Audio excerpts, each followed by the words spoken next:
So if you clicked on this video, there's a high probability that either you or someone you know has been rejected from an Ivy League school. And I want to let you know that if it was you, it's not your fault. And yes, you most likely did everything that you could to get in. However, statistically, 99 out of 100 students that apply to Ivy League schools don't end up getting in. Let that sink in. That's 1 in every 100 students who apply to an Ivy League school are able to get into said school. I've been able to work with amazing students in high school who I believed were top material for getting into an Ivy League school. However, the Ivy League itself didn't think so. But what if I told you that many of them were actually designed to be this difficult? The selectivity of their admissions process was intentional. Having an average acceptance rate of around 8% was the goal. However, there was a time when going to an Ivy League school didn't mean you were a genius, a future CEO, or a morally superior LinkedIn user. So what exactly happened? How did 8 pretty normal regional colleges turn into one of the most influential and hardest group of schools to get into on the planet? And how did they become the most easily recognizable college brand ever? And how did we get to a point where receiving an Ivy League acceptance letter is basically like winning the lottery? Well, if you've been like me and wondering all those questions all of your life, you're in the right place because that's exactly what we're going to be talking about today. So let's get into it.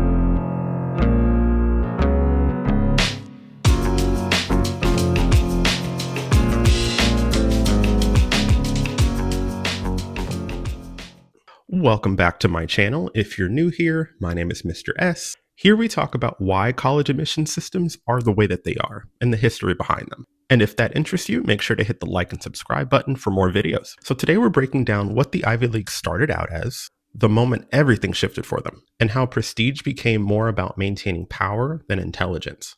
But before we start, I want to make something incredibly clear. A disclaimer, if you will. I can already see some of the comments from those who went to Ivy League schools saying, "What do you mean the Ivies aren't an elite school?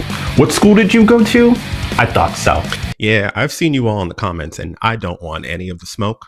So I'm just making this clear right now. This video is not going to be about bashing Ivy League schools, who went to them, present, past, or future. I don't believe in criticizing solely for the sake of it. It's just not how I roll. However, this video will be about how Ivy Leagues weren't originally created to educate the masses, and how they were able to manufacture their own prestige over the years. So the Ivy Leagues encompass 8 schools in the northeastern US: Harvard, Yale, UPenn, Brown, Princeton, Columbia, Dartmouth, and Cornell, also known as the Ancient Eight, and that's because of when they were founded.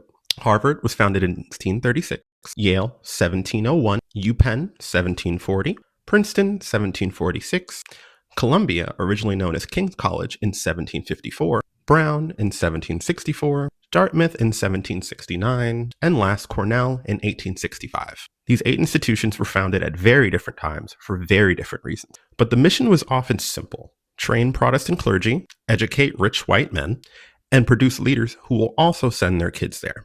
That's called legacy admissions. Getting into these colleges was daunting, but not quite as difficult as it is today. In the case of Harvard, for example, in 1700, you essentially needed to be proficient in Latin and Greek. You need a letter from your minister or your tutor, someone that can vouch for your character and also tell them that you have a level of intelligence that you can go to the college. Know a bit of Hebrew in order to study religious texts, and simply just send a letter saying that you want to go. And for the average white, wealthy American in the 1700s, that really wasn't very difficult. Required some legwork, but not very difficult. So, Mr. Suero, it sounds like they've changed a lot over the centuries. How did we get to the Ivy League that we know today? So I like to start off talking about the Ivies with one simple fact, detail that catches a lot of my students off guard. Today we know the Ivies as a group of elite schools. It was, however, an athletic conference. It started in around the 1800s. Many older colleges held traditions called planting the ivy, a tradition where seniors at the school would plant ivy around the campuses as a symbol of enduring growth. Unfortunately, the ivy did what ivy normally does and eventually covered all of the buildings on campus. And in 1933, sports writer Stanley Woodward began calling these colleges Ivy Colleges, referring to the ivy on their buildings. And in 1936, a group of students from these respective schools printed an editorial. The editorial essentially called for creating an athletic league for the Ivy colleges. But it wasn't until 1954 that the conference actually became its own, which is why we get the name Ivy League,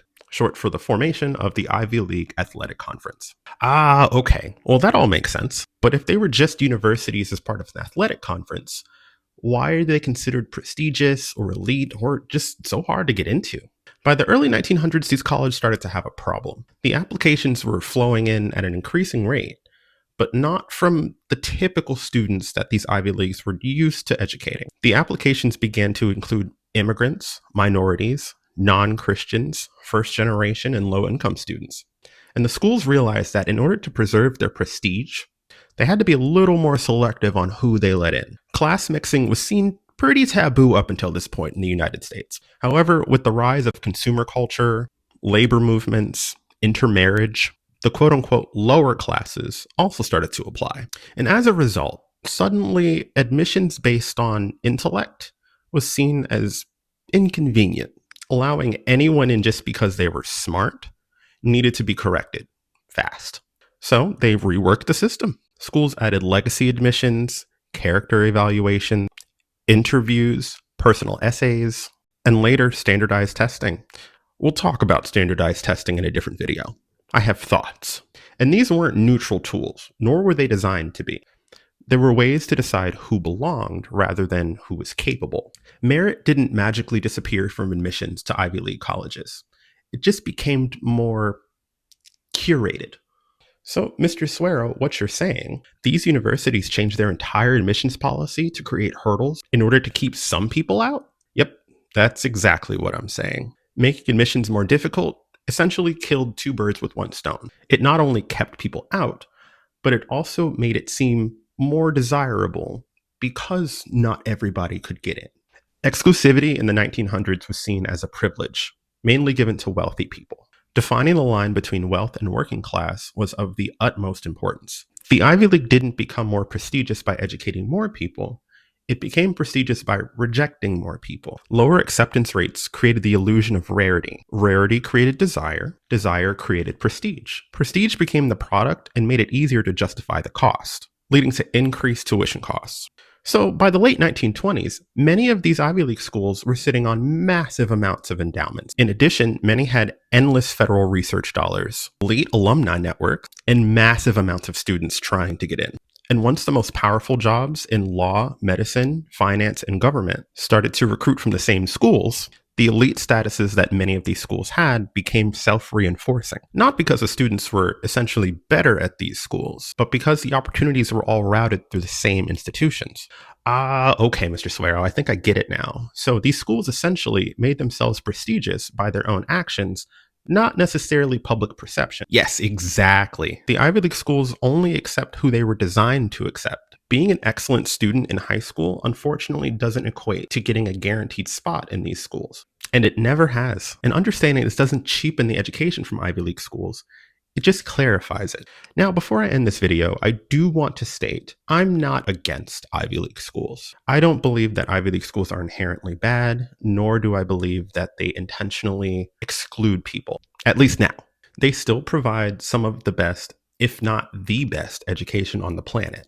And getting into an Ivy League school is an accomplishment in itself, and it shouldn't be overlooked, and in fact should be celebrated. And I applaud all of these schools for at least attempting to rectify their past and become more inclusive institutions. With the most recent attacks on higher education, I personally believe that we should be supporting all colleges and universities more than ever. So if you received a rejection letter from an Ivy League school, I hope this video takes a little bit of the sting out of it and reminds students that rejection is not a measure of intelligence nor effort. It's a reflection of history, access, and power. Like I tell my students, you are not your acceptance nor your rejection letter. And once you understand that, college admissions doesn't seem so mysterious anymore. And with that, I hope you enjoyed today's video. My name is Mr. Suero. Again, you can call me Mr. S. If you like videos like this, make sure to hit the like and subscribe button, share it with your friends, and leave a comment or two if you feel like it. And I'll see you next week.